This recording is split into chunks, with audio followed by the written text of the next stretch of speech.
অমাবস্যায় তন্ত্র সাধনা কেন এত গুরুত্বপূর্ণ? অনেকেই আমাকে জিজ্ঞাসা করে। নমস্কার, আমি মহারাজ শ্রীজিৎ শাস্ত্রী।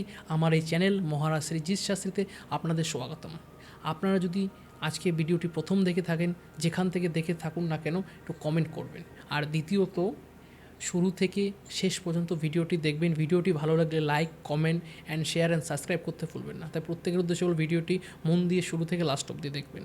কথিত আছে পিতৃপক্ষের বিশেষ অমাবস্যা যেরকম রয়েছে, অমাবস্যা দিন পিতৃপক্ষের তর্পণ হয়। যেরকম মহালয়া অমাবস্যার দিন আমরা কী করি? পিতৃপক্ষের তর্পণ করি। মানে আমাদের পিতৃপুরুষ যারা আছে, কথিত আছে পিতৃপক্ষের অবসান মাতৃপক্ষের আরম্ভ। তাই পিতৃপুরুষদের আমরা কী করি? তর্পণ করি, মানে তাদের উদ্দেশ্যে জল দেই। গেল নেক্সট হচ্ছে অমাবস্যার দিন ঘন অন্ধকারচ্ছন্নময়, সেদিন যদি যে কোনো ব্যক্তি মা কালীর আরাধনা করে, তা সেক্ষেত্রেও খুব ভালো রেজাল্ট আপনি বুঝতে পারবেন। তাই অমাবস্যার দিন তন্ত্র সাধনার ক্ষেত্রে গুরুত্বপূর্ণ। তন্ত্রের আদিষ্ঠাত্রী হচ্ছেন শিব। অমাবস্যা তন্ত্রের সৃষ্টি কিন্তু শিব। তাই আপনি অমাবস্যার দিন শিবের আরাধনা করতে পারেন। অমাবস্যা হচ্ছে মহাশক্তি, এবং যে কোনো সাধারণ মানুষ হলেও আত্মার শান্তি মুক্তির জন্য আপনি যে কোনো জপ তো আপনি করতে পারেন।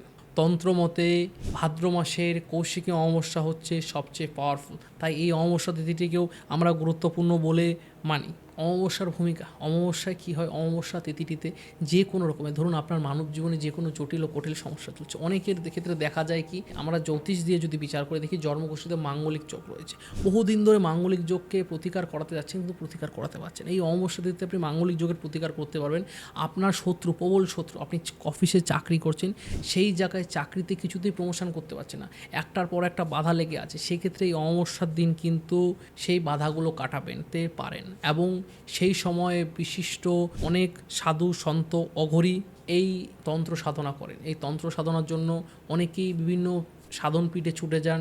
কেউ চলে যান বেনারসের মৌনিকর্ণিকা ঘাট অমাবস্যার দিন, কেউ চলে যান কামাখ্যা পীঠে, কেউ চলে যান তারাপীঠ মহাশ্মশানে। এই বিভিন্ন যে পীঠস্থানগুলো আছে, সেই পীঠস্থানগুলোতে বসে যদি সেই অমাবস্যার দিন যদি তপ জপ আপনি করতে পারেন, সেক্ষেত্রে আপনার প্রচুর পাওয়ার, প্রচুর পজিটিভনেস আপনি গেইন করতে পারবেন। তাই শাস্ত্রে বলা আছে অমাবস্যা তন্ত্র সাধনা এত গুরুত্বপূর্ণ।